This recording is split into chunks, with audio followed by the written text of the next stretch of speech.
Hola, ¿qué tal? Muy buenas tardes, muy buenas noches tengan todos ustedes en México, Latinoamérica y en el mundo. Como siempre, muy agradecidos con ustedes por estar acudiendo aquí a nuestros seminarios de todos los miércoles de medicina integrativa.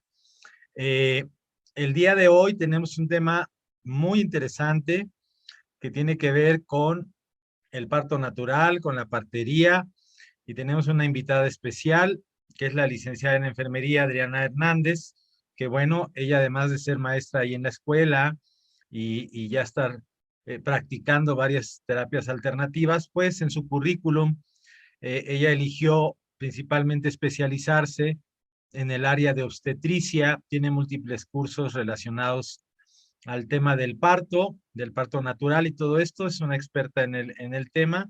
Y bienvenida seas, Adriana, muchísimas gracias por estar hoy con nosotros.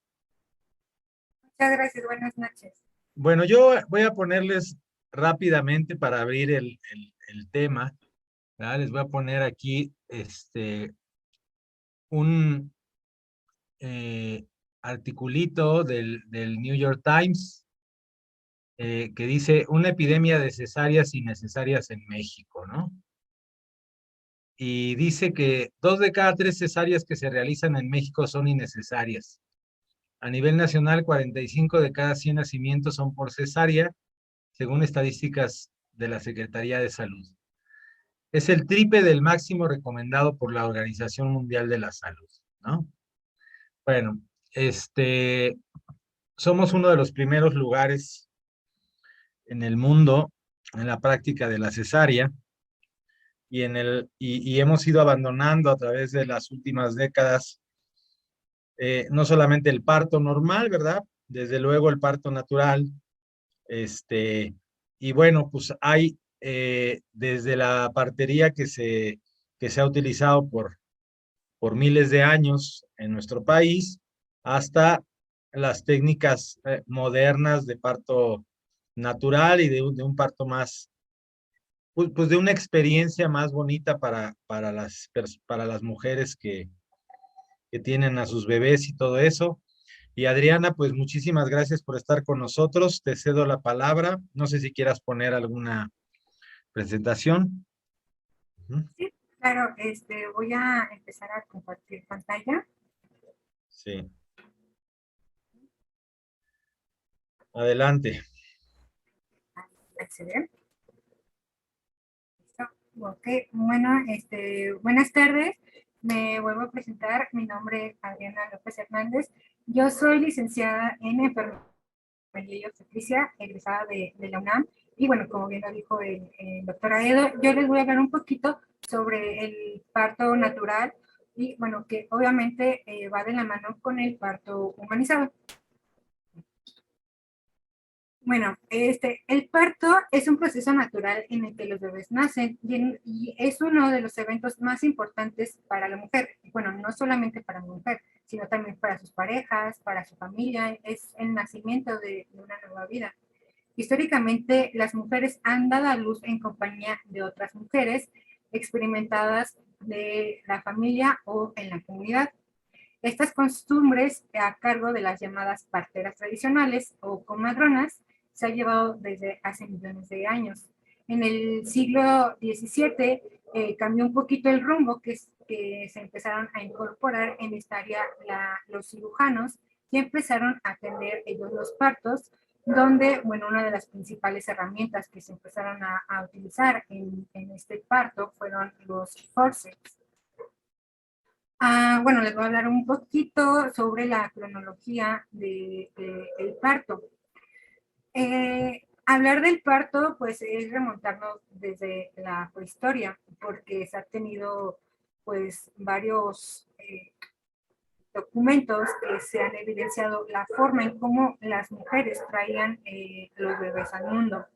Una de las primeras que se vieron fue que en el antiguo Egipto era muy habitual que el parto se llevara o en vertical o en cuclillas, cosa que actualmente pues ya no se lleva así. El 90% de los partos que se atienden son en posición de cúbito o posición ginecológica o ileotomía, como mayormente se conoce. En 1958, el cirujano francés Jacques Ramond empezó a lavar el parto con una posición inclinada, aludiendo que proporcionaba mayor comodidad para la madre. Esto supuestamente él decía que esta posición, al estar un poquito inclinada, pues ayudaba a que ya no estuviera todo el tiempo parada y de alguna forma pues descansara. En 1968, Francois Mazeroux optó por seguir atendiendo a las embarazadas de esta forma, estando acostadas o en posición ginecológica, aparentemente con la intención de utilizar en ese entonces el llamado forceps, que pues en ese momento era un instrumental muy de moda en esa época. Y bueno, a lo largo de los años, y más que nada a partir del siglo XX, se pasa los partos de siendo atendidos en la parte domiciliaria, en casa, a llevar estos partos a la parte hospitalaria. Y aquí es cuando se empieza a considerar el parto un proceso hospitalario. Aquí se incluyeron ciertas prácticas rutinarias y protocolizadas que pues actualmente muchos conocemos, como la episiotomía, el rasurado, los enemas, y esto sin estar avalado por una evidencia científica.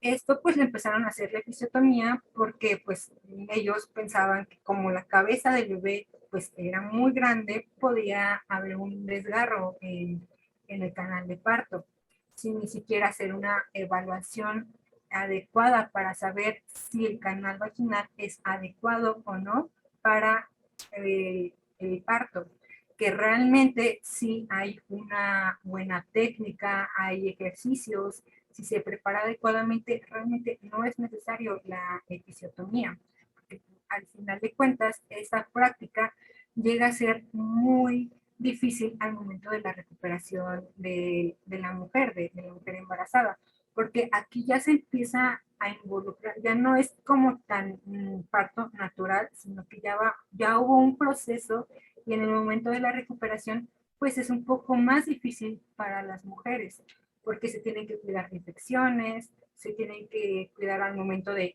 que se bañen, que no se vayan a lastimar con las incisiones que se hizo.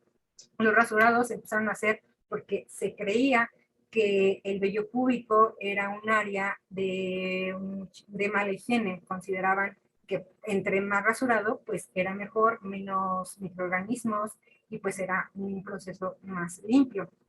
Y en la parte de los enemas, porque, bueno, es muy común y mucha gente lo ha experimentado, que al momento del pujo llega a salir un poco de heces, pero pues realmente es muy normal esta parte, pero obviamente los médicos siempre se encargaron de que esta parte del parto fuera lo más higiénico posible, pero realmente pues solamente eran procesos más invasivos a la mujer.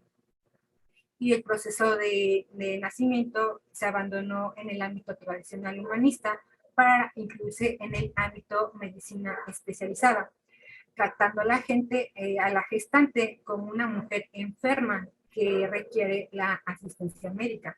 Hay que recordar que una mujer embarazada no es una mujer enferma, es una mujer que simplemente está llevando un proceso evolutivo. No es una mujer que ya no puede hacer las actividades diarias como, no sé, hacer ejercicio, hacer de comer, trabajar. O sea, el estar embarazada no significa que la mujer esté enferma, simplemente pues está desarrollando dentro de ella un ser vivo. Obviamente aquí hay que saber también qué tipo de embarazo es, porque en el embarazo hay tres clasificaciones: de bajo riesgo, de mediano riesgo y de alto riesgo. Primero hay que saber qué tipo de embarazo es para después de ahí partir qué actividades puede y no puede hacer. Bueno, a raíz de esto, de que ya la gestación ya se veía más como un proceso de enfermedad y no como un proceso evolutivo. En 1985, la Organización Mundial de la Salud realizó el encuentro en Brasil, donde surgió la declaración de el nacimiento no es una enfermedad.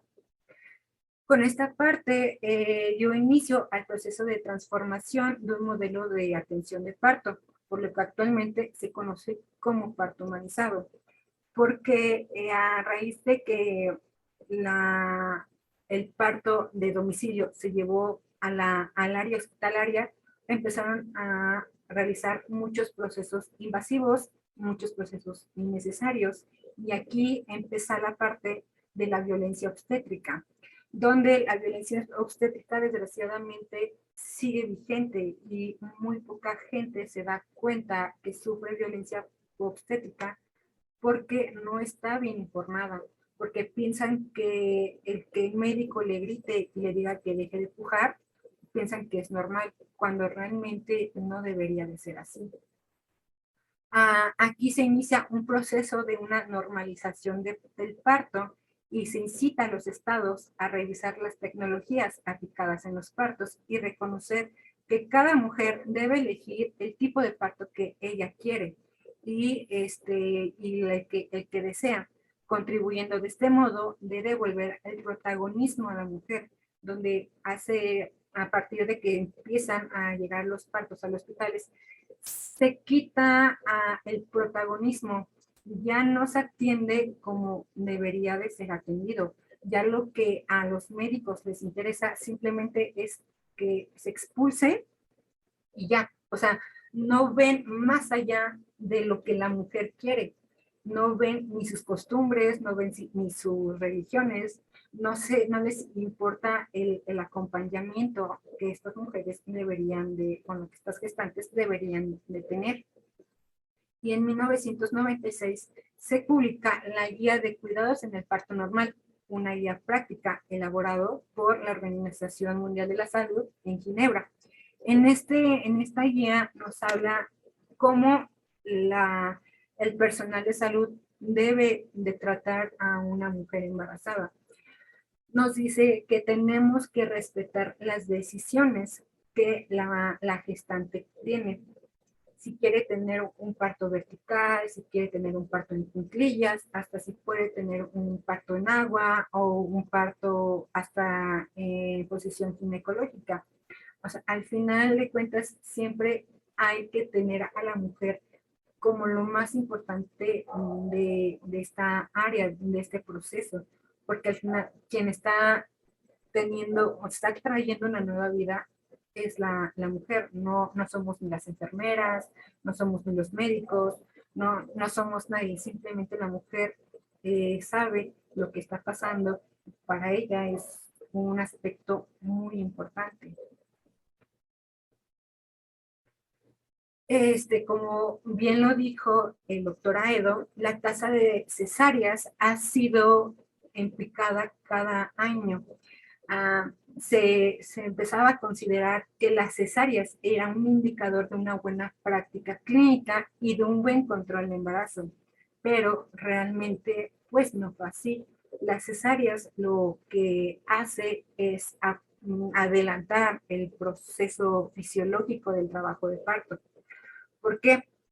Por ejemplo, en México, las gestantes en los lugares donde más atienden es en el sector público. Por lo tanto, por ejemplo, en el IMSS atiende como casi al 85% de la población y es evidente que el personal de salud no puede atender a cada gestante. Tiene muchísimas responsabilidades, muchísimo trabajo, que lo que ellos hacen es adelantar el proceso. Un ejemplo es que si les llega una mujer embarazada de 5 de dilatación, pasan 2 horas y de los 5 solamente suba 6, lo que les importa es sacar al bebé porque tienen que desocupar esa cama porque afuera hay 10 mujeres que están en labor de parto, lo que hacen o administración de medicamento o el trabajo de parto. Primero es la administración. Si ven que no evoluciona adecuadamente o rápido, que es lo que más quieren, pues empiezan a decir, ¿sabes qué? El niño empieza a sufrir a cesárea, cuando realmente no. ¿Y por qué pasa esto? Porque como ya les dije, en las instituciones públicas no hay esa oportunidad de atender cada mujer embarazada como se debería. Y obviamente lo que hay más en esta parte, o la forma en cómo tienen a las gestantes, es en una camilla, solas, casi abandonadas, y no dejan que, por ejemplo, ni siquiera dejan que vayan al baño, no dejan que se paren, no dejan que deambulen, no dejan que bailen, que se distraigan, cosa que al tener movimiento puede ayudar a que el trabajo de parto en la parte de la dilatación sea más rápida. Al contrario, al momento de estar sentada, lo que hacen es, puede que pase, bueno, que siga dilatando, pero la dilatación va a ser más lenta por la posición que está tomando la gestante.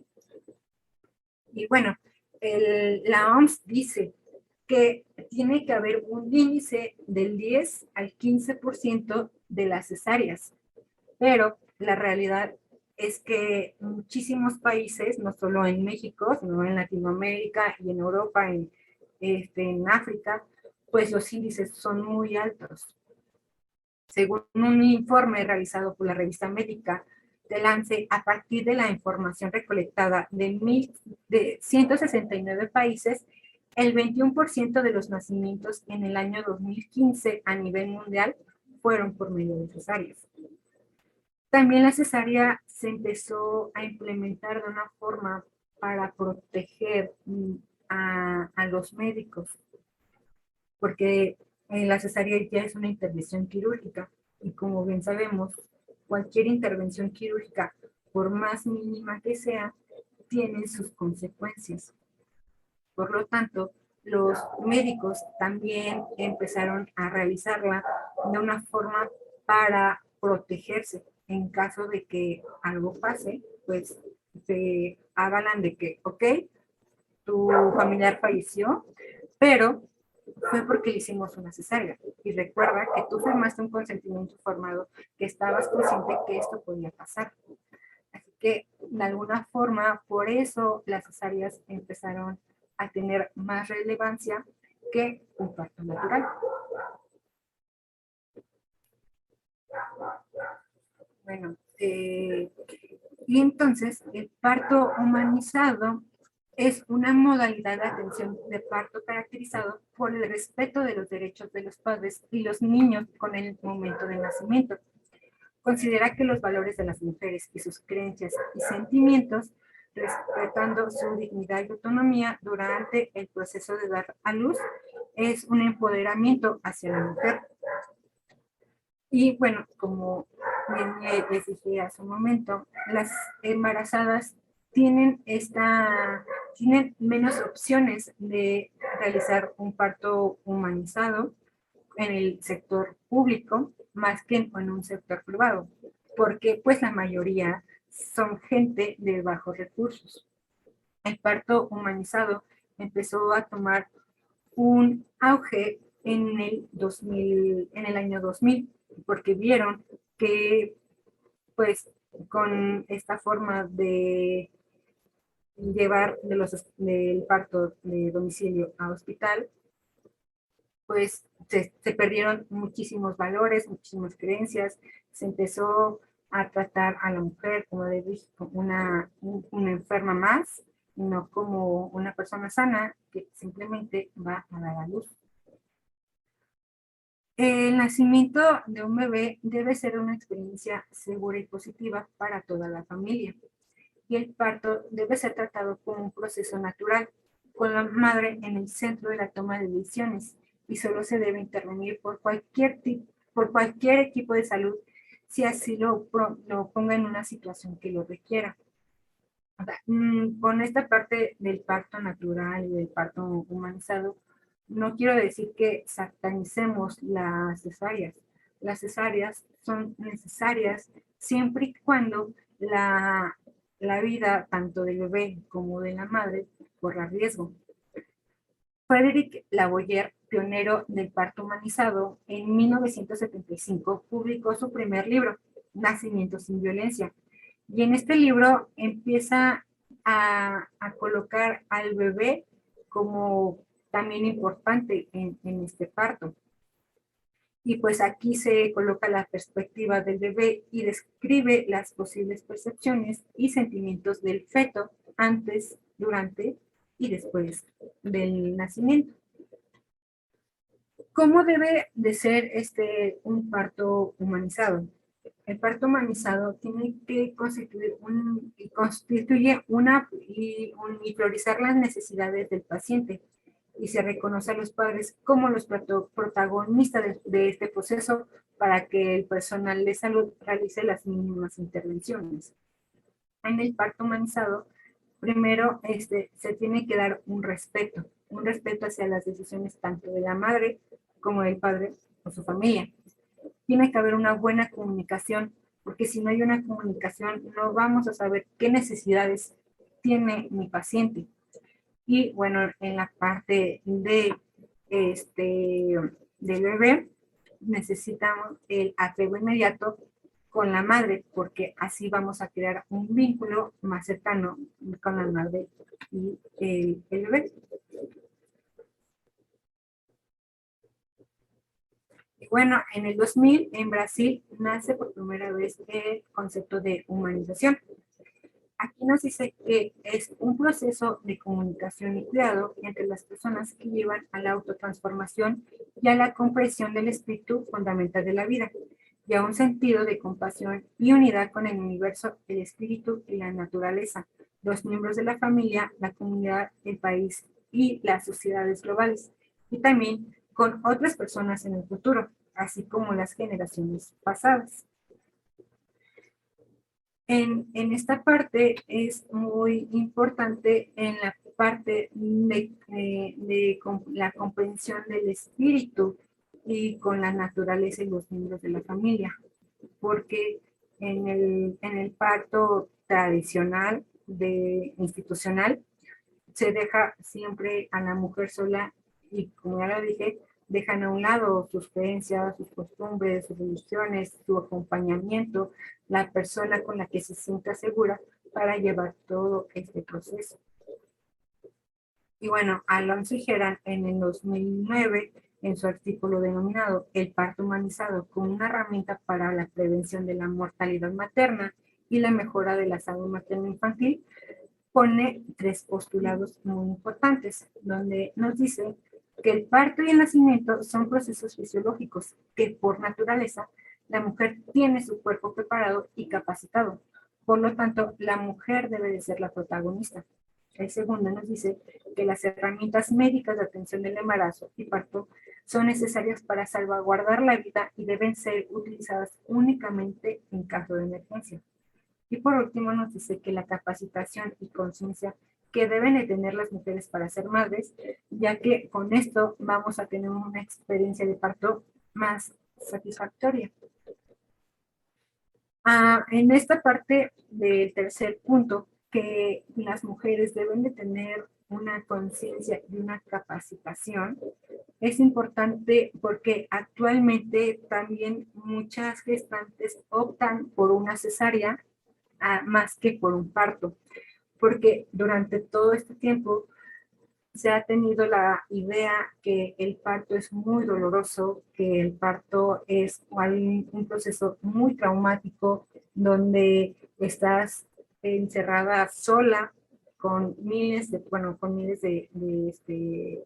mujeres que también están pasando por este proceso, y estás en un ambiente de muchísima tensión, y obviamente el escuchar a personas que están gritando, que ya dicen que por favor, que ya pare, que le saquen al bebé, es muy traumático para las mujeres, y hay que quitar esta estigmatización que el parto es doloroso. Evidentemente, pues las contracciones no son pues nada agradables, pero con una buena preparación podemos llevar el parto de una forma más tranquila, más relajada, más satisfactoria. Es por eso que es muy importante que haya una previa capacitación y que las mujeres estén al tanto y estén pues conscientes que todo lo que va a pasar. El parto natural se puede hacer si la mujer lo requiere y es recomendable si ella así lo requiere, lo que implica que no es un parto domiciliario, es un parto asistido en un centro de atención donde se deje evolucionar espontáneamente, sin suero, ni anestesias, ni nada de medicamentos, simplemente dejando que el proceso evolutivo natural siga su curso. Promover que el parto sea una experiencia positiva para la madre va a depender del lugar en el que se desarrolle el nacimiento, aumentando el poder de decisión que la mujer tiene sobre este proceso y respetando sus valores, creencias y sentimientos, y reduciendo la excesiva medicación y los números de intervenciones sistematizadas. Ahora, ya hablamos sobre el parto, el proceso, de cómo ha ido evolucionando de ser un parto en casa a ser un parto en una institución. Pero algo aquí que no hay que dejar a un lado es el papel de las parteras que ha tenido a lo largo del tiempo. Más allá de atender el parto, es para las parteras un rol de gran importancia para la vida comunitaria, pues ellas son las responsables de acompañar durante el embarazo y el puerperio inmediato, de tal manera que participan en todos los procesos de gestación, o sea, sobando, revisando, acomodando bebés, detectando embarazos de alto riesgo y remitiendo a un sector salud cuando la gestante lo necesita. A nivel mundial, hay una fuerte tendencia a reconocer el lugar de la partería profesional y darle mayor protagonismo a las acciones de promoción en la salud sexual y reproductiva desde una perspectiva integral y no solamente en el parto. A raíz de que el parto fue hecho, bueno, fue transformado a una institución, las parteras se dejaron a un lado, dejaron las ocultaron durante varios tiempos porque aparte se creía que las parteras, al no tener un conocimiento académico y tener solamente conocimientos empíricos, pues no sabían lo que realmente estaban haciendo. Y aparte se tenía esta costumbre que las parteras eran personas sucias que trabajaban en un lugar sucio donde pues podía poner en riesgo la vida de la gestante y con esto aumentar la tasa de mortalidad que se tiene, cuando realmente no es así. Ellos pensaban eso porque no se tenía esta costumbre que los médicos tienen de, primero, hacerle enemas, que pues actualmente los enemas ya están prohibidos. Segundo, hacerle rasurado, que también esto ya está prohibido porque quiere decir que estamos invadiendo de alguna forma la privacidad de la gestante. Y pues a no hacer estas prácticas donde se busca la higiene, pues decían que era más factible que las mujeres embarazadas, bueno, y ya en el parto, tuvieran algún tipo de infección. Cuando realmente muchísimas veces, y más en comunidades, los partos se han atendido en casa, en un tapete, y no ha habido gran complicación.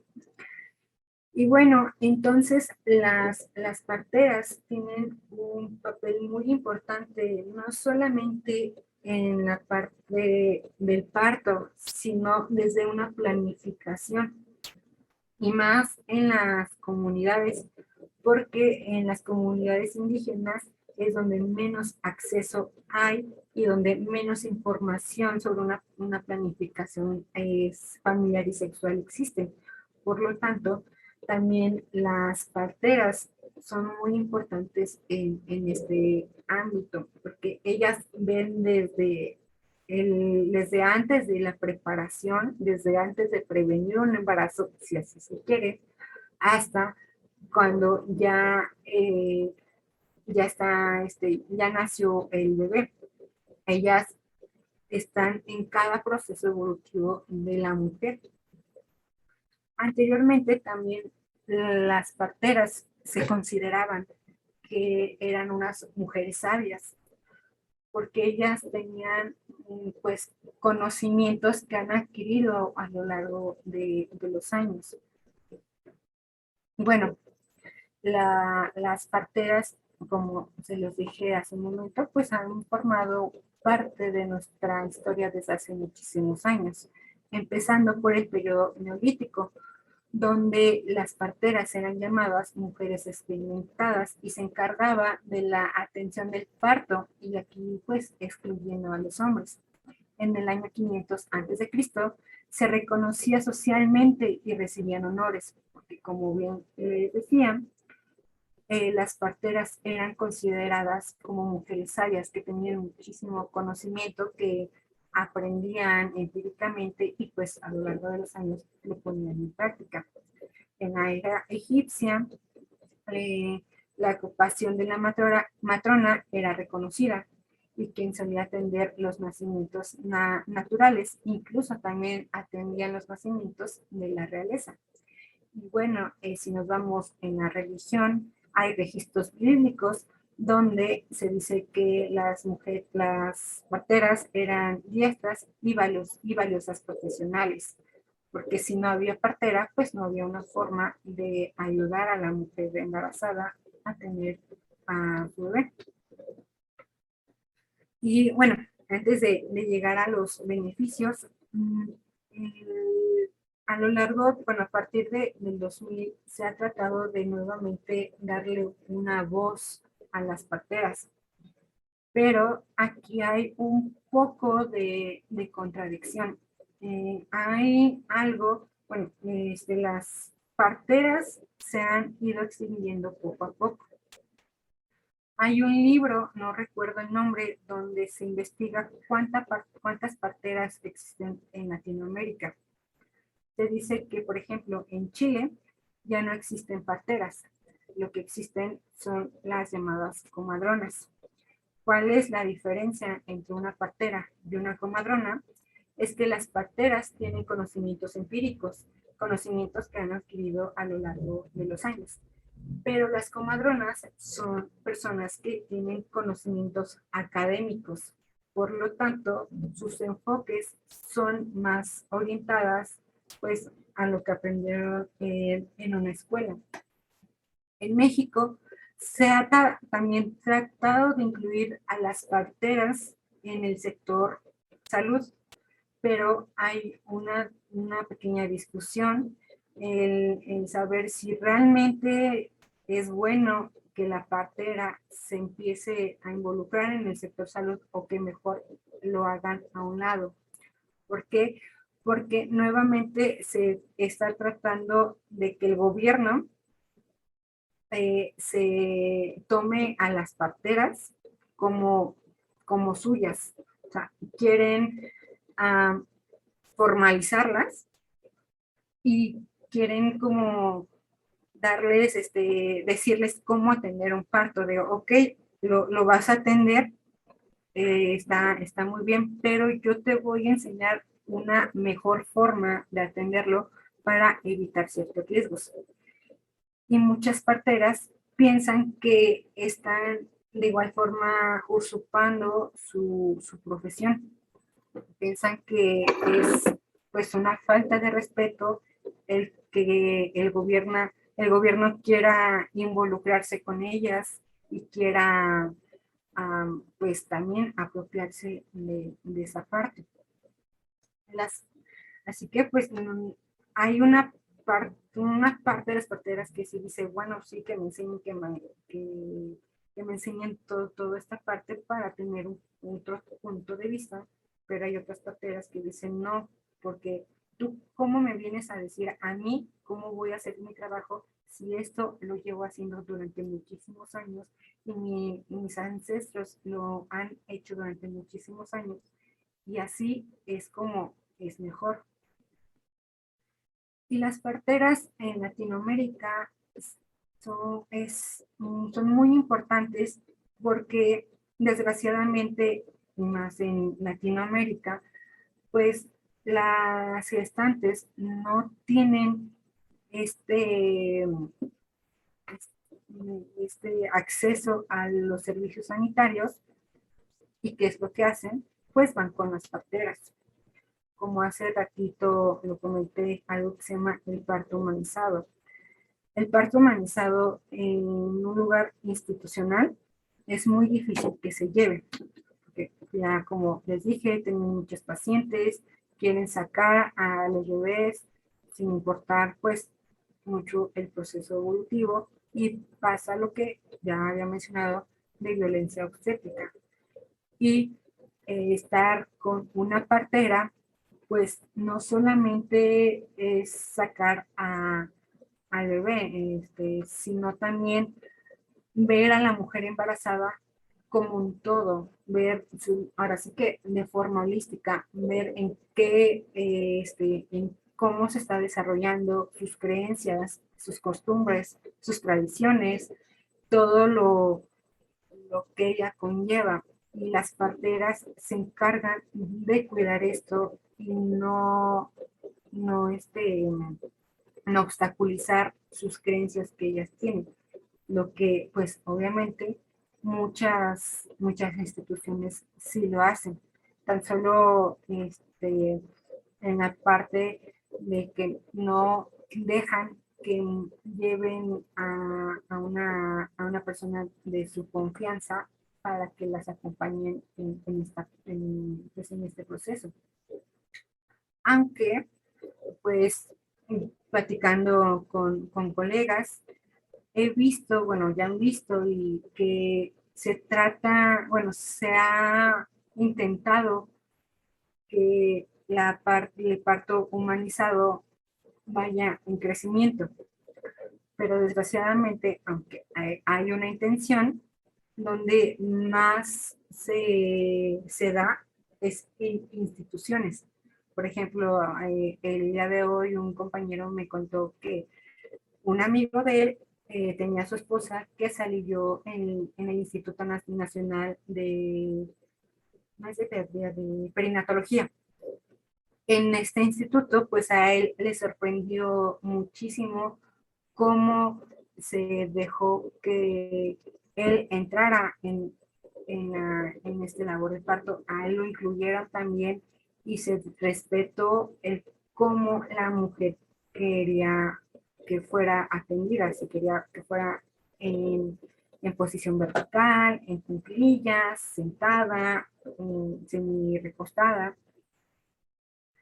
Y pues sí es algo que poco a poco las instituciones han tratado de meter en sus planes el dejar que la mujer lleve todo este proceso evolutivo, pero lo malo de esta parte es que, como bien lo dije, son solamente instituciones.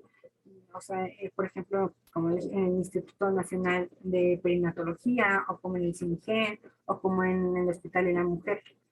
Pero como son sectores un poco privados, las personas de bajos recursos no saben que ellos también tienen acceso a esas instituciones y a lo mejor, obviamente, con un precio más bajo, dependiendo de su economía.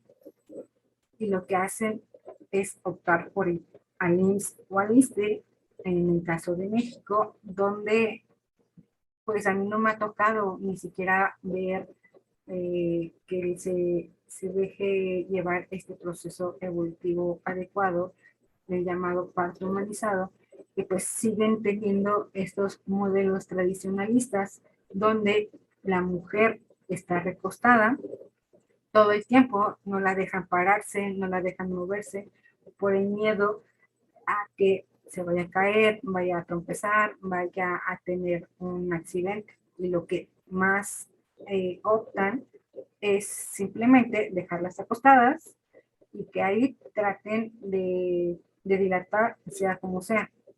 Y no hay este acompañamiento, no hay, por ejemplo, el pujo dirigido, que Lo que es el pujo dirigido es ayudarle a la mujer, a gestante, a respirar y a pujar adecuadamente en el momento que es adecuado para que el bebé vaya encajándose y posteriormente sea expulsado. Y bueno, ¿qué beneficios lleva este parto natural? Pues primeramente para la madre va a permitir que la mujer se sienta empoderada. La parte de las obstetras, perdón, de las parteras son muy importantes porque ellas sí ven a la mujer como lo primordial y lo más importante en esta etapa. Ellas no se involucran tanto para que todo este proceso sea de una forma más familiar, porque ellas saben cómo se sienten, saben lo que están pensando y por lo tanto, pues tratan de enseñarles también cómo controlar su cuerpo, cómo, este, cómo pujar. Y aparte, pues les dan esta oportunidad de saber cómo quieren que su bebé nazca. Por ejemplo, el agua caliente es ayuda mucho para el parto, porque así nosotros, bueno, las mujeres gestantes, reduce su dolor y ayuda a la dilatación. Y bueno, también incentiva a la mujer a confiar sobre su cuerpo, porque al tener este empoderamiento, pues les enseñan a que su cuerpo es sagrado y pues que todas las mujeres estamos hechas para procrear. Que quieran procrear o no, pues ya es otra parte. Pero el cuerpo de la mujer está diseñado para la creación de un ser vivo. Y al tener un parto natural, a diferencia de una cesárea, hace que haya una recuperación muchísimo más rápida. Que en una cesárea, pues tienen que, en la parte hospitalaria, tienes que estar días ahí para ver si no hay una infección o algo así, que a comparación del parto natural. En el parto natural solamente ven la evolución de 24 horas y si no hay ningún problema, la dan de alta. Y bueno, aquí en la parte es que también va a favorecer la liberación de oxitocina, que esta liberación de oxitocina va a estimular la producción de leche materna. Y en la parte del bebé lo que va a ayudar, si es que se está en una posición vertical, es que va a favorecer el flujo sanguíneo y nutrientes hacia la placenta.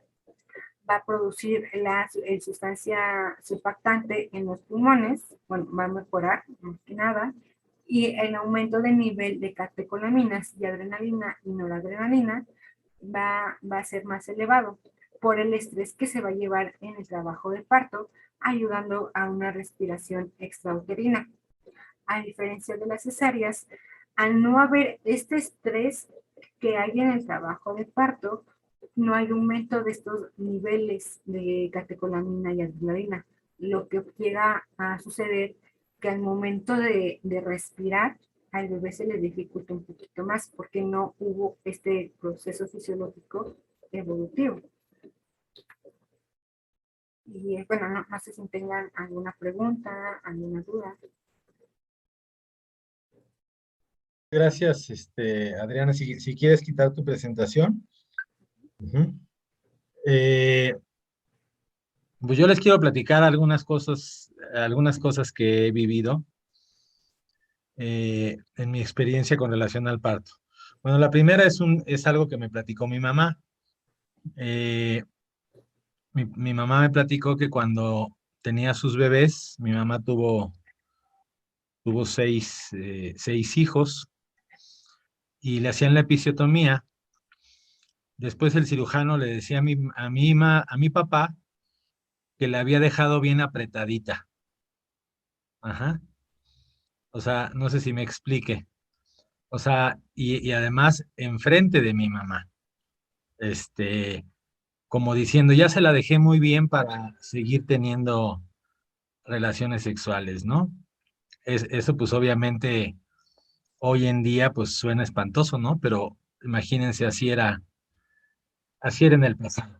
Cuando yo realicé el internado de pregrado en un hospital general de alta especialidad ahí, que está por los Institutos Nacionales de Salud, no voy a decir el nombre, ajá, eh, pues sí viví experiencias muy complicadas. Bueno, quiero decir que la rotación de obstetricia y de atender partos fue una experiencia muy bonita para mí, pero sí vi cosas tremendas y que en la jerarquía de la medicina, siendo interno y siendo el último de la jerarquía, pues no puedes decir nada.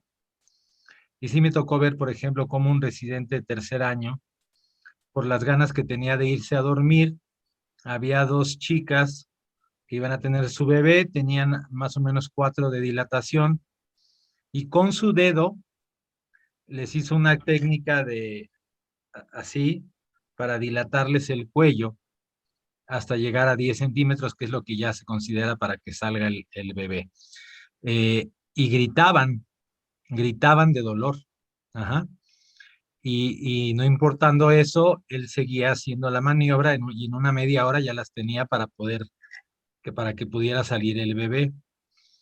Otro aspecto que me llamó mucho la atención es que como efectivamente, como tú lo dices, es verdaderamente un lugar, yo creo que un poco terrorífico para las mujeres, porque, y además dependiendo de la edad, recuerdo mucho una niña de 15 años que gritaba terriblemente y pedía a su mamá. O sea, una niña de 15 años que todavía pues no comprendía lo que le estaba pasando y gritaba y se levantaba de la cama a tal grado que la tuvieron que amarrar en la camilla, este, porque no sé, se quería levantar y gritaba y quería salirse y entonces la tuvieron que amarrar, ¿no? Pero estaba en un verdadero estado de estrés, ¿no? Y otra cosa que me llamaba mucho la atención es que efectivamente los bebés nacen en esos ambientes, en lugares en donde hay pura gente extraña, para la mamá hay pura gente extraña, y luego hay maniobras y hay cosas que se hacen ahí, francamente, muy pesadas para, por ejemplo, esta clásica maniobra del camillero que se apoya con su brazo en la camilla, de esta En donde la los... parte de la placenta de, bueno, en la panza de la mujer, supuestamente para ayudar a que el bebé Ajá, y son unos camilleros gigantotes y aprietan con toda su fuerza el fondo del útero, ¿no? Este, y la última cosa que les quiero platicar es que en un proceso de acupuntura japonesa que tuvimos, en donde se estudia la evolución de la enfermedad en las personas y cuáles fueron los factores que antecedieron a la enfermedad, fue muy interesante que un factor para una mujer fundamental, que fue el antecedente para ella psicológico, que a partir de ahí generó varias enfermedades posteriormente, fue un recuerdo de ya después de haber tenido el parto y haber pasado el alumbramiento. Acuérdense que el alumbramiento es la salida de la placenta, y ya en la sala de recuperación llegó un anestesiólogo y le apretó durísimo el vientre para sacarle todos los loquios, ¿no? O sea, los coágulos, todo eso, pero que fue verdaderamente violento y que ella sintió un abuso, un acto de violencia tremenda que la dejó marcada para toda su vida, ese, ese evento, ¿no? Y así muchas otras cosas les puedes platicar uno que ha visto en los hospitales, ¿no? También las regañan por defecar, cuando es absurdo que no defequen.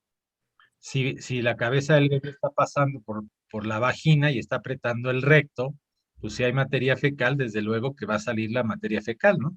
Y hay médicos que luego regañan a la paciente por defecar, o sea, lo más estúpido que podría haber, ¿no? Entonces, sí se ha convertido en un evento a veces muy traumático para la mujer, este tema del parto, ¿no? Y la partería y el parto natural, pues se ha ido relegando y hay países en donde verdaderamente te dan la opción a las mujeres de decidir si tener el bebé en su casa o en el hospital, tenerlo por una partera o ser atendida por un médico. Y algunas tienen hasta la gran oportunidad de tener el bebé en el agua, ¿no? Que alguna vez, tú eres más experta, pero alguna vez me leí un libro que decía que el agua, como cuando estamos en una alberca y podemos cargar a alguien pesado, el agua hace que la energía o la fuerza con la que tiene que contraerse el útero sea menos dolorosa y entonces permite que sea menos doloroso el parto debajo del agua. Eso para la mamá, pero que también permite que el bebé salga de un medio acuoso a otro medio Oso. acuoso y no sea tan traumático como sale normalmente a un ambiente a veces frío, de una sala de expulsión, ¿verdad? Y que además es verdaderamente sale en estado de guerra, ¿no? A mí siempre me llamó eso mucho la atención. Siempre les digo que los ven muy suavecitos a los bebés, pero cuando salen del canal del parto salen así todos duros y más en un ambiente de este estilo porque los angolotean, los limpian y luego les meten en La la sonda, nariz la perilla. una sonda como nasogástrica, de aspiración, y bueno, termina siendo también para el bebé todo un tema, medio traumático, y está el bebé, pero duro, duro, duro, duro, ¿no? Ya después de horas de que pasó el parto, ya se relaja, ¿no? Ya se suelta el bebé, ¿no? Pero Claro. bueno, esas son mis comentarios. No sé si alguien quiera participar, Raquel, o alguna pregunta por ahí. Si hay preguntas, doctor, para la maestra, igual si quieren participar de las personas que están en sala, levantan la manito. Y vamos con la primera pregunta. Nos hace Angélica a través del chat del Zoom y nos dice que por qué no se les entrega a la placenta, a la mamá en el parto, en el hospital, sino que más bien la desechan. Porque, bueno, no se tiene esta costumbre de entregarla. Piensan que, pues sí, es un desecho y no tienen los conocimientos adecuados para saber qué nutrientes puede tener la placenta. Actualmente, de hecho, ya hay lugares donde recogen la placenta para hacerlo pastillas o para que se las coman. También hay un ritual muy grande en torno a la placenta. Un ritual es que, por ejemplo, en el área de las parteras, se tiene costumbres que la placenta es comida por cada integrante que existe, que se actúe en esta área, por ejemplo, con la mamá, con el papá, si es que estuvo presente, o con su cuidador primario, por así decirlo, y con todas las parteras. Estos rituales se hacen como para una unificación y que haya como pues una conexión más importante al comerse la placenta. En las instituciones, pues no es así. En las instituciones piensan que es simplemente un desecho y lo arrojan, dejando a un lado todos los beneficios que también podría tener, porque se dice también que la placenta tiene muchas células madres que son muy importantes si en algún proceso del bebé tiene una enfermedad, o también que como son muy ricas en hierro, en calcio, pues ayuda a la mujer embarazada, bueno, a la gestante, a la parturienta ya, a recuperar pues todo lo que se perdió. Pero pues es simplemente la desinformación que se tiene y por las costumbres que en los hospitales se tienen. Bueno, también se venden las placentas en los hospitales para la industria de la cosmética y ahora para la industria de la medicina regenerativa también.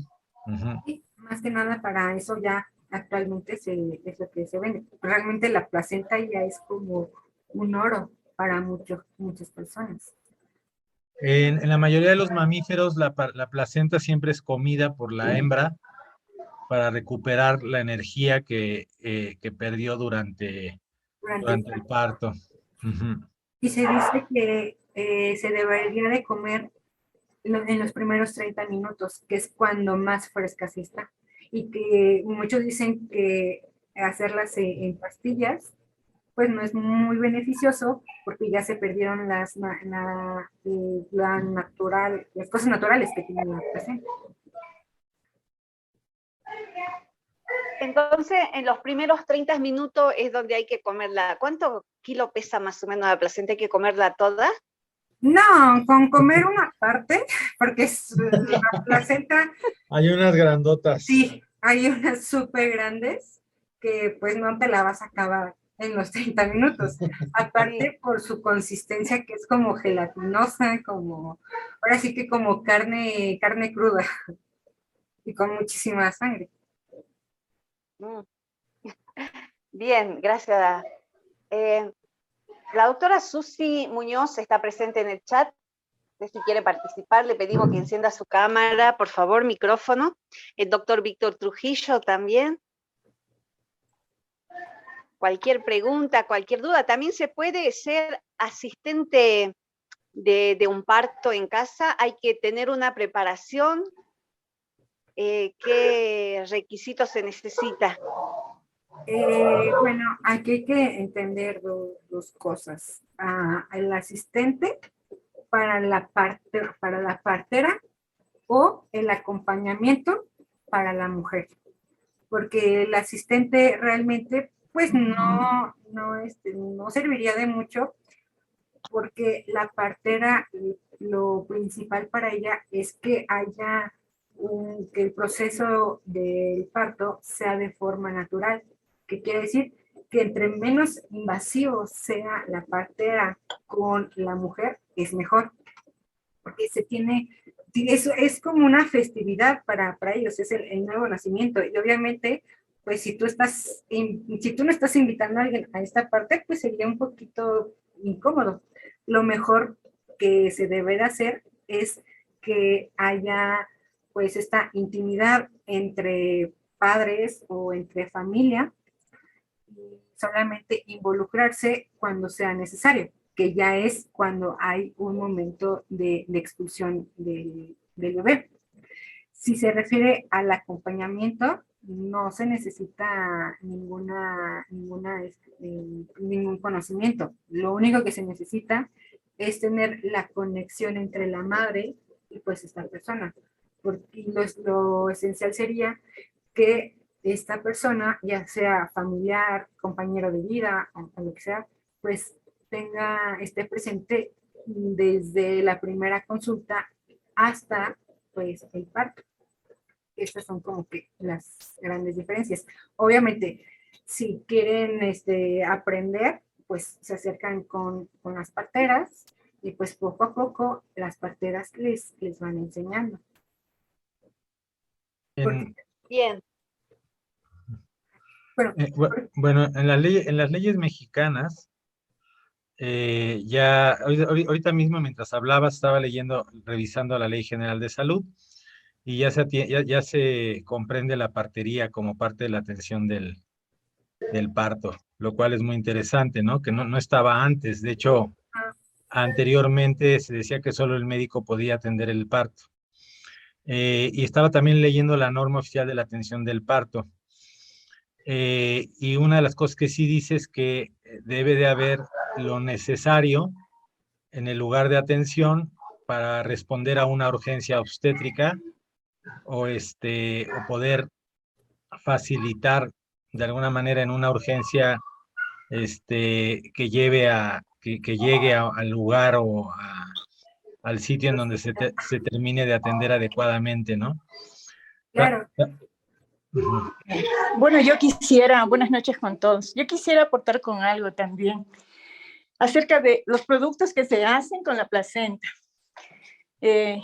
Normalmente se descarta la placenta después del alumbramiento, pero muchas de estas son entregadas a ciertos laboratorios farmacológicos donde se extraen las hormonas y las proteínas de la larga cadena para usarlas en la elaboración de cremas como para cremas antioxidantes de la piel, como las cremas antiarrugas. También se utiliza mucho en lo que son cremas para el exceso de tejido o queloides, ¿sí? El exceso de cicatrización. También, inclusive se la utiliza, verá, como shampoo, ¿sí? Y tratamientos dermocapilares.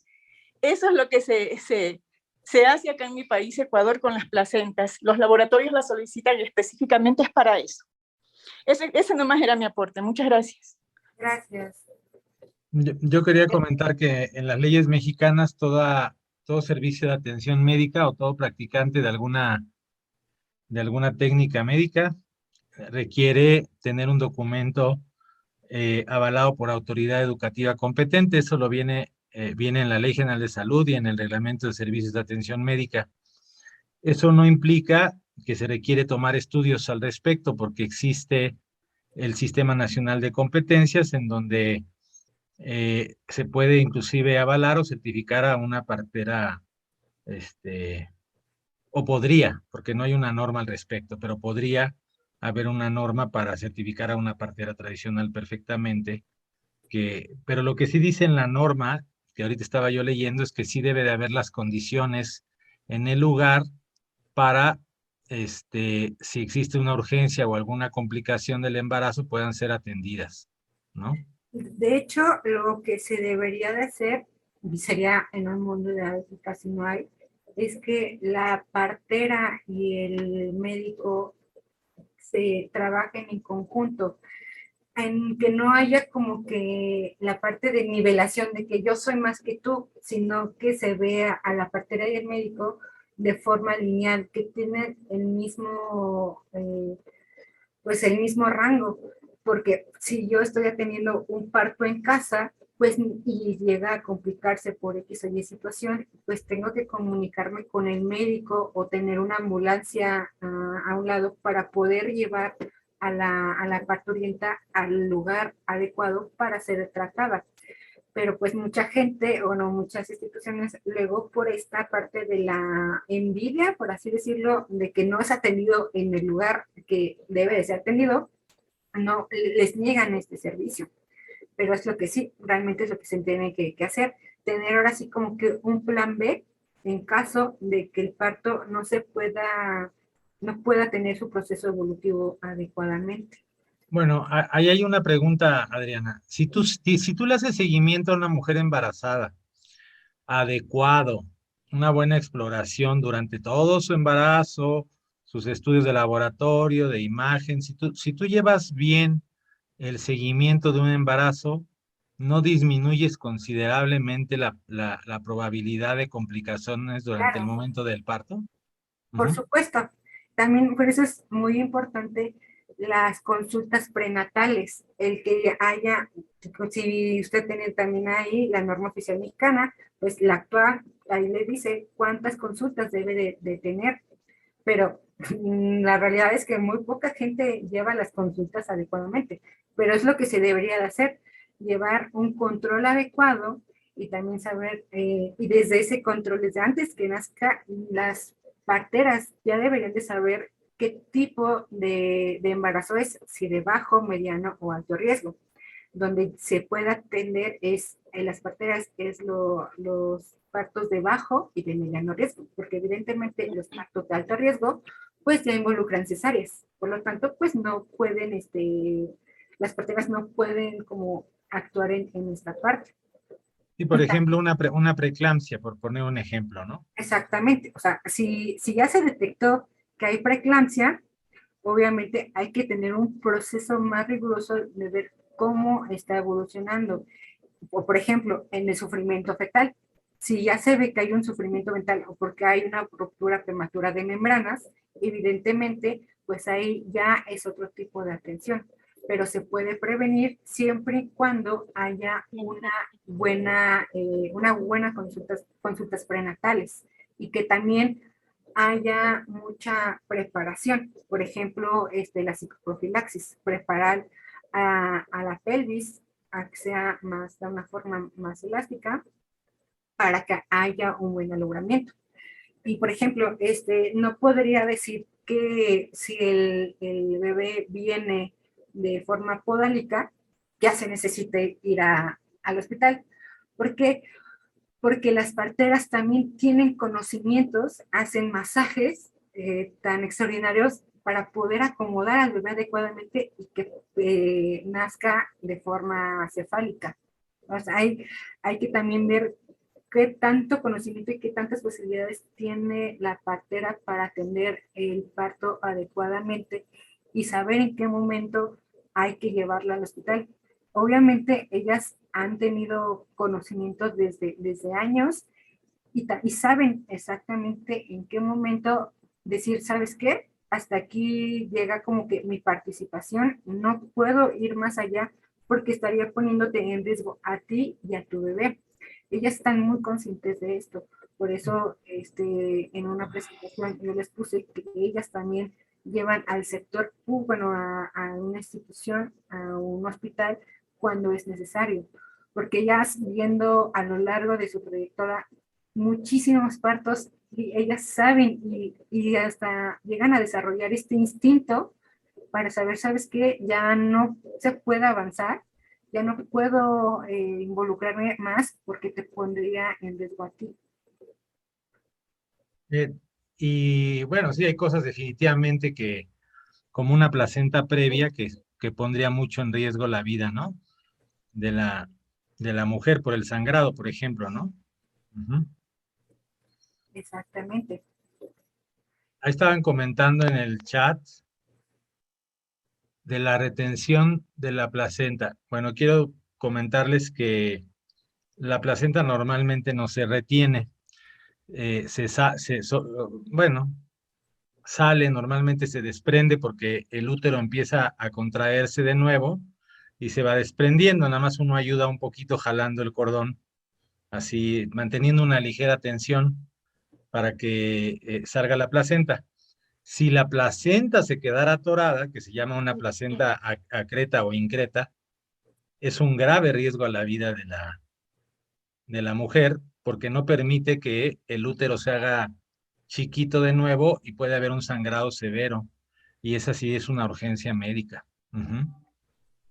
Exactamente. De hecho, bueno, regresando al área de la partería, las parteras también tienen esta tradición de, después de que ya hubo la expulsión y el alumbramiento y ven que hay restos de placenta, lo que llegan a hacer es también las infusiones de té, empezar a involucrar las plantas para que la placenta salga adecuadamente y que ya no haya esta manipulación de la limpieza, porque también el que te limpien, el que metan, porque meten toda la mano y lo que hacen es limpiar para que ya el útero esté limpio, pues llega a ser demasiado molesto y muy incómodo para las mujeres. Y lo que hacen las parteras, pues es por medio de infusiones o, por ejemplo, baños de vapor. De esta forma ayudan a que si hay un resto de placenta, pueda salir adecuadamente.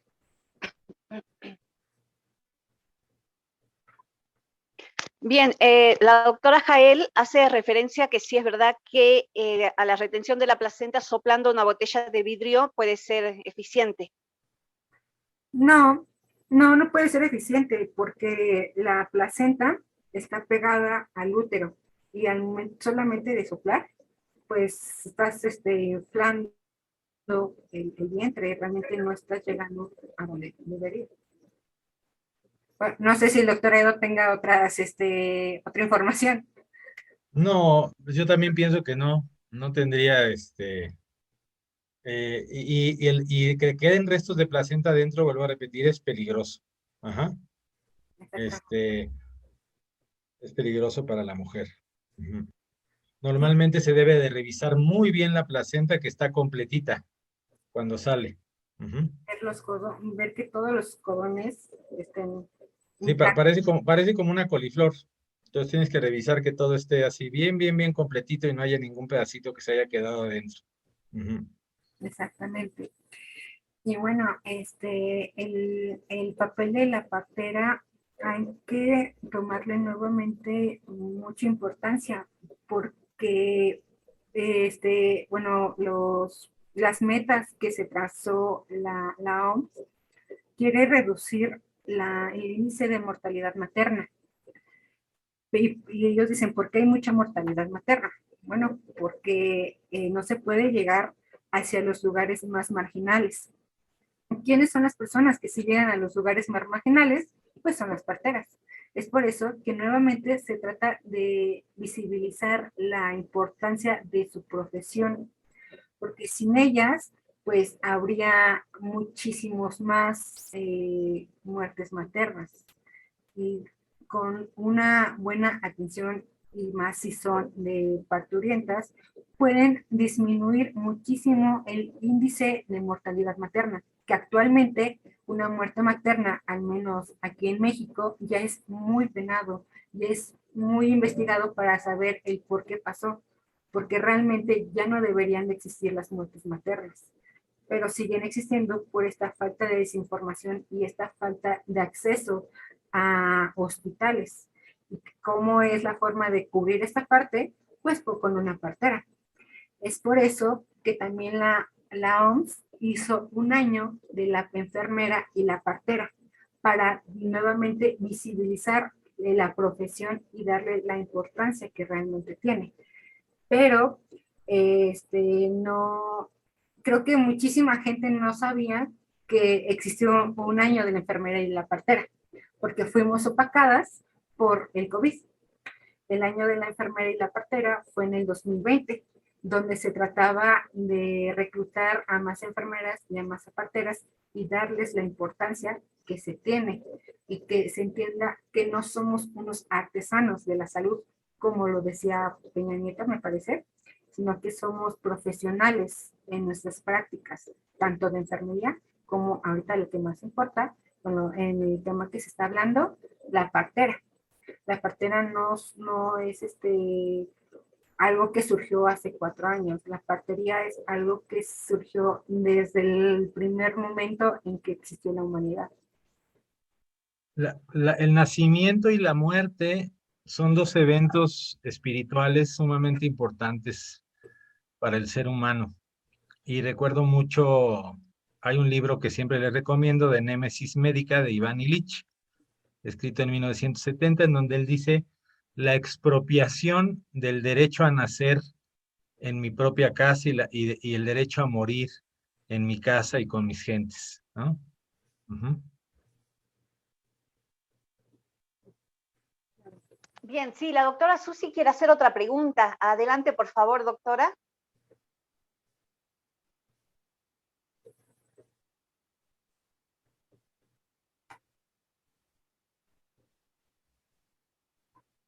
Doctora Susi Muñoz.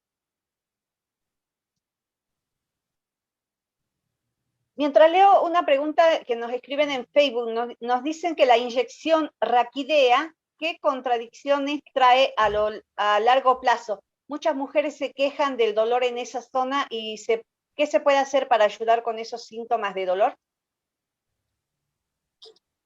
Sí, también otra de mis preguntas era, ¿qué pasa si la placenta no alimenta al bebé? No, tomando en cuenta de que la placenta es la encargada de dar oxígeno al bebé y aportar con nutrientes.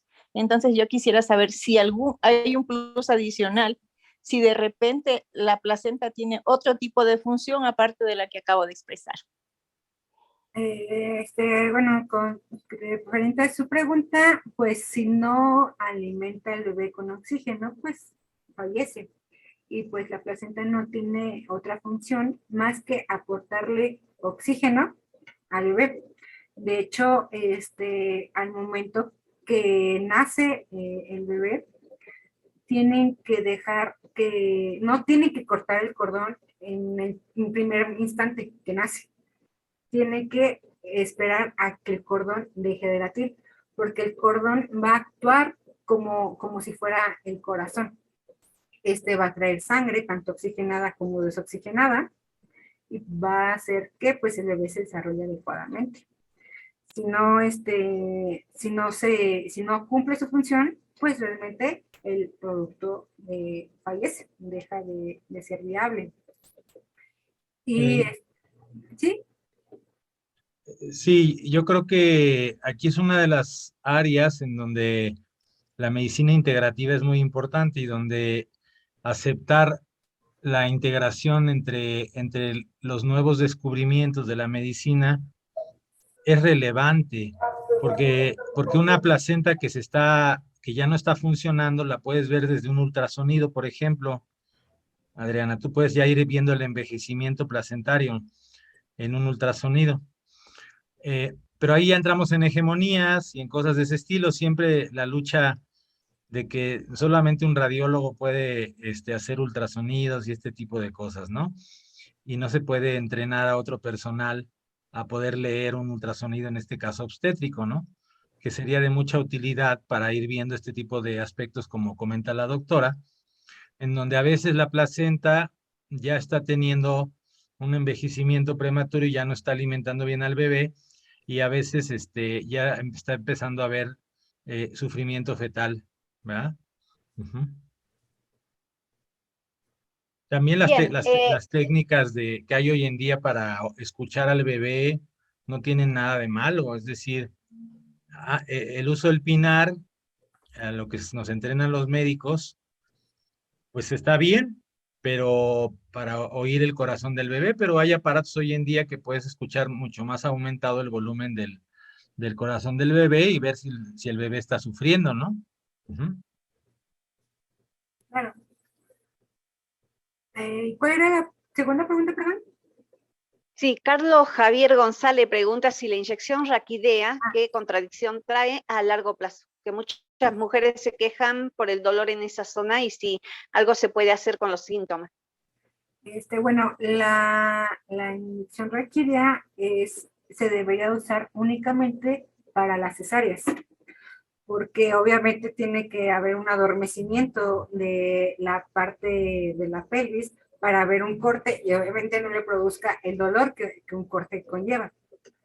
Pero también muchas veces se hace una mala práctica de esta, bueno, de la inyección raquídea, porque pues las mujeres tienen muchísimo dolor y una forma de tranquilizar el dolor o quitar este dolor, pues es poniendo esta epidural, que también así se puede llamar. Y pues las desventajas que tienen es que no van a dejar que el proceso fisiológico del trabajo de parto evolucione adecuadamente. La puede llegar a estropear, la puede llegar a detener. Y también como ya está empezando a dormirse de la cintura para abajo, pues las parturientas no sienten muchas veces ya cuando está teniendo una contracción y ya no saben si ya están preparadas para que nazca o no su bebé. Lo que mucha gente dice que empieza a sentir es como si quisieran defecar, porque obviamente al bebé pasar por el canal vaginal, pues hay un aplastamiento del recto. Y al haber esto, pues se tiene como que esa sensación de que ya va a nacer. Y con la epidural se quita mucho esta sensación. Y pues el dolor es pues algo pues normal. Lo que se podría hacer es aplicar fomentos de agua, bueno, fomentos de caliente frío para reducir un poquito el dolor. Yo tengo ahí varios comentarios. Tenemos que ser sinceros, a veces la epidural se pone precisamente para que el parto se distocie. Este, Le decimos distosia cuando ya el parto pues se complica, ¿no? Y termina en cesárea, por ejemplo. Entonces, muchas veces, y sobre todo en hospitales privados, cuando todavía no hay una dilatación suficiente del cuello uterino y la mujer se está quejando, le hacen una epidural y ya no evoluciona, como dice Adriana, la dilatación del cuello uterino. Y entonces es la justificación para decir que entra cesárea. Uh-huh.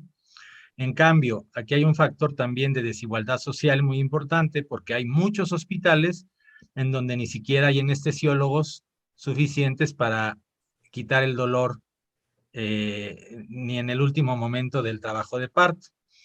Y la mayoría de las mujeres así tienen a su bebé. Pero aquí les quiero platicar algo de mi experiencia de vida.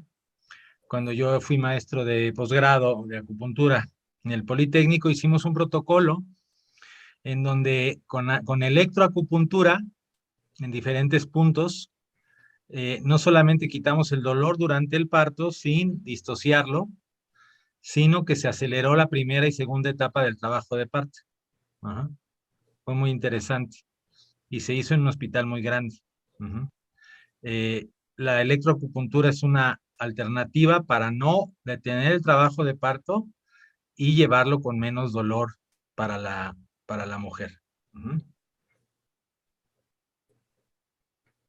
Bien, nos llega otra pregunta, que en las mujeres de más de 40 años, ¿qué pasa en el embarazo? Bueno, en las mujeres con más de 40 años, pues ya se considera un embarazo geriátrico, ya es un embarazo de una mujer adulta y pues puede llegar a tener muchísimas complicaciones, como por ejemplo que no tenga la evolución adecuada, que se ha interrumpido por a lo mejor abortos espontáneos. También ya no puede que nazca con bajo peso al nacer, baja estatura. O sea, ya es más complicado un parto geriátrico, un parto de más de 37, 38 años, me parece, y ya se considera parto geriátrico. Sí llega a tener muchas complicaciones, porque el útero ya no está adecuado para que sea, para que tenga un desarrollo evolutivo. El bebé ya se vuelve, ya hay una disminución de hormonas, que lo más seguro es que haya más abortos espontáneos. Yo no sé las estadísticas, pero lo que yo vi en mi experiencia ahí, ¿sabes quiénes llevaban el parto extraordinario, Adriana? Las mujeres entre 28 y 30 años lo llevaban maravillosamente, o sea, su fuerza corporal y todo, su manera de llevarlo, era como mucho mejor. Uh-huh. Sí, de hecho, la mejor edad para embarazarse es desde los 25 años hasta los 30. Es el momento donde el útero, por así decirlo, está más fuerte y pues puede aguantar un embarazo. Esa es la mejor edad donde uno se podría embarazar. Sí, hace 3 días más o menos salió una noticia que fue insólita mundial de una abuela que a los 70 años tuvo su bebé. No recuerdo el lugar. Sí llega a pasar, es un poquito raro, pero sí llega a pasar, y más de 70 y tantos años, porque se supone que a partir de los 45 empiezan a pasar esta parte de... Climaterio.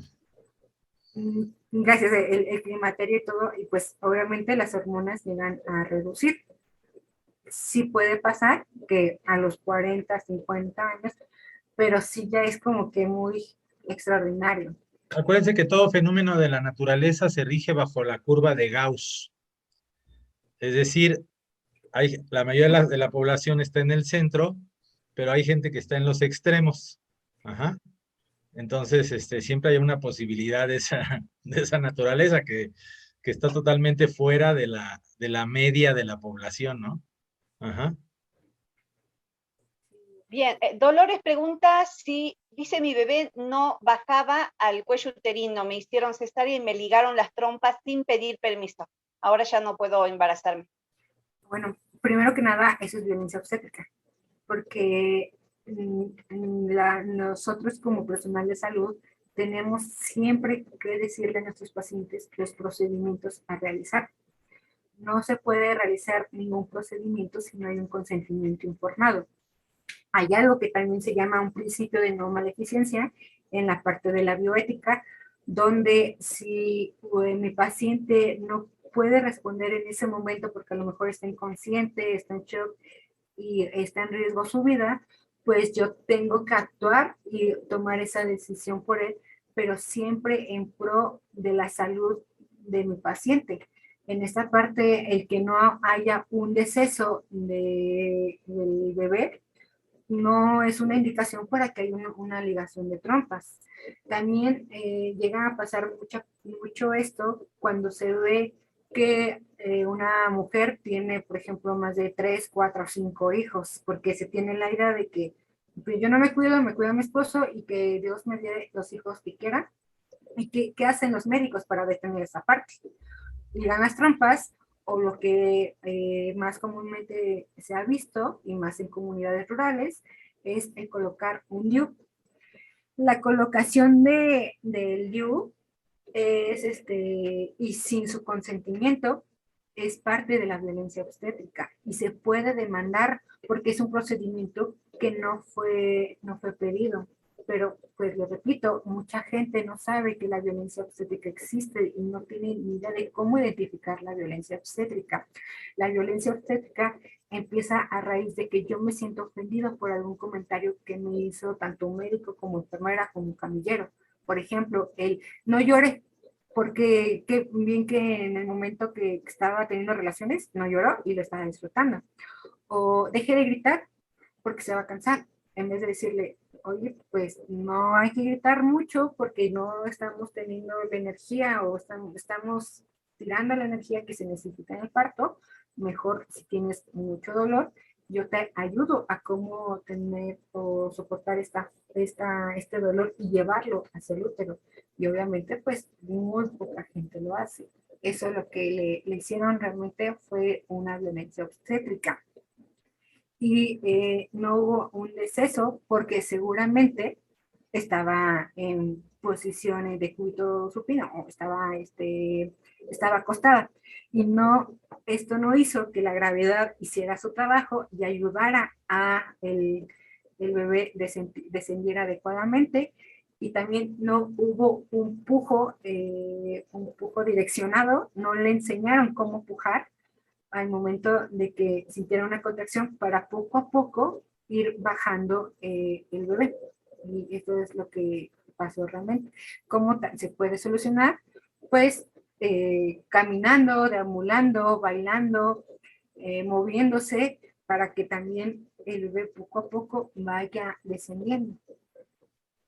Yo te quiero platicar, Adriana, que en otra vida, cuando fui interno o estudiante de medicina, hace muchos años, jamás se les avisaba a las mujeres en el sector público y por default se les metía el DIU. O Muchas sea, veces. no había ni aviso, ni mucho menos. Era parte de la práctica que ya después del alumbramiento y todo eso se introdujera el DIU. Ujú. Exactamente. Esto se ha hecho más en comunidades rurales porque no hay esta información de prevención o de planificación familiar. ¿Y qué es lo más fácil? Pues ponerle el DIU a la mujer para que deje de tener hijos.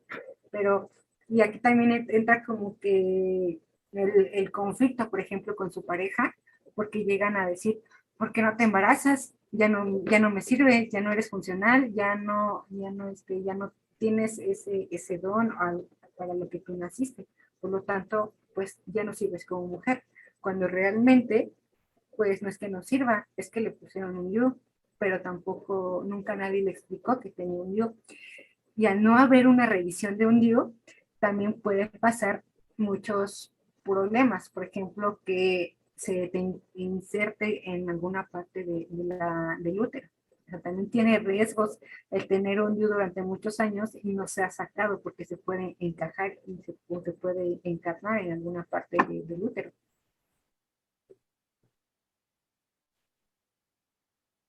Ángeles pregunta, ¿cómo puedo tener un parto humanizado en las mujeres de escasos recursos? Ok, para tener un parto humanizado hay que pues tener una partera que sepa cómo llevar este proceso. Y se entiende más como parto humanizado el tener, que la mujer decida cómo quiere tener a su bebé, ya sea en una posición vertical, ya sea en cuclillas, ya sea en una silla ginecológica, ya sea un parto con agua. La parte humanizada es que la mujer decida cómo quiere que nazca su bebé. También preparar a la mujer para, todo, para este proceso. Muchas veces me ha tocado que las gestantes tienen toda la preparación, toda la parte de psicoprofilaxis, saben las técnicas de respiración, pero también las personas tratan de disfrazar al parto como lo más bonito del mundo, que no hay dolor, que todo es felicidad. Y obviamente es muy bonito, pero se olvidan la parte real, que va a doler.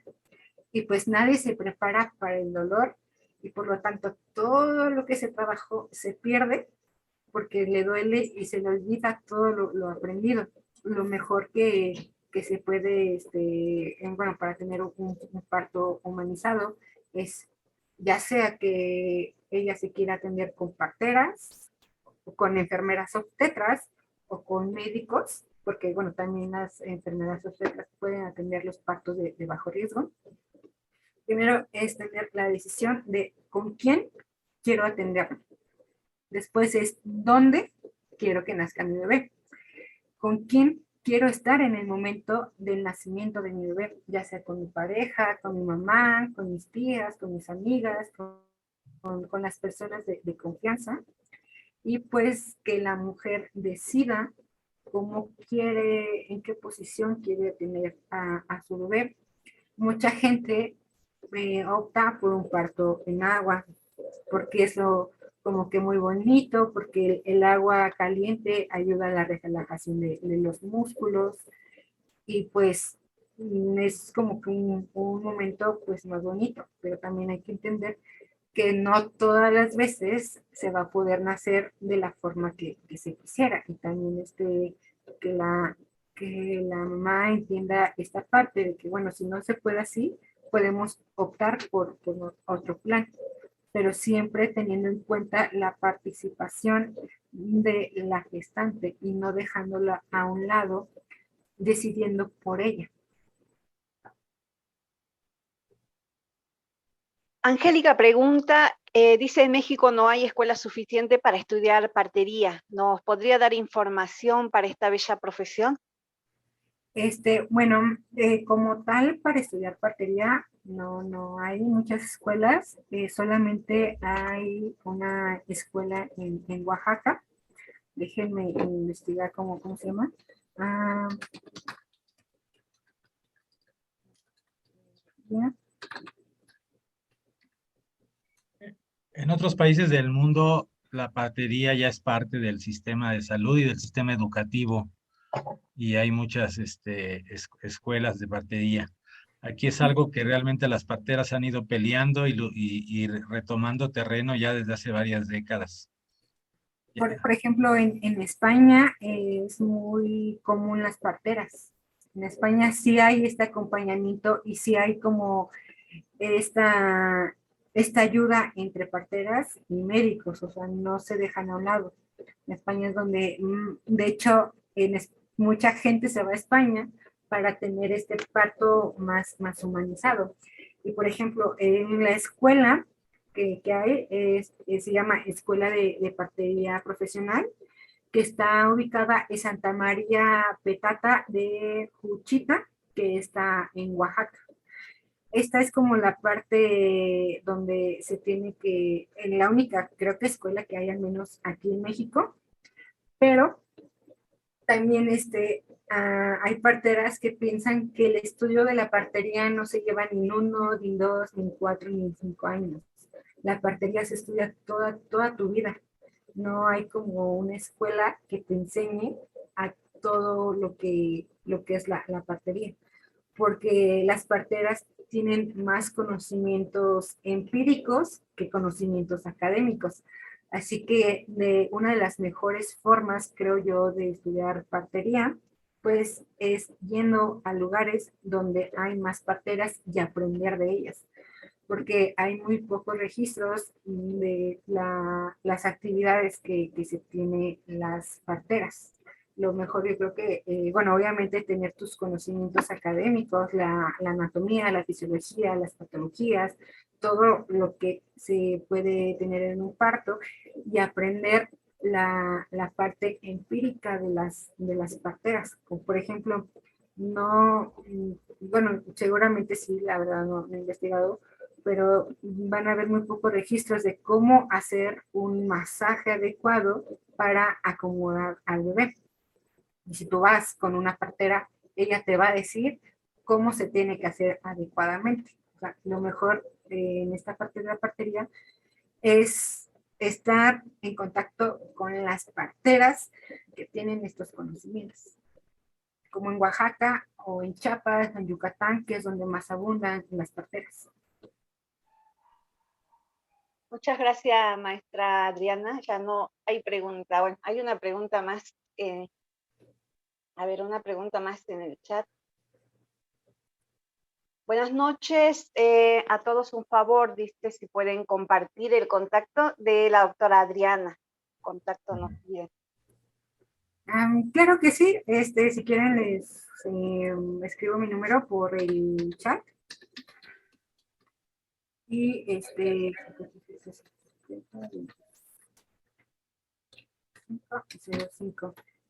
bueno, les puedo compartir mi número, ya se los mandé. También yo doy clases de lactancia materna, un poco de psicoprofilaxis, yoga prenatal.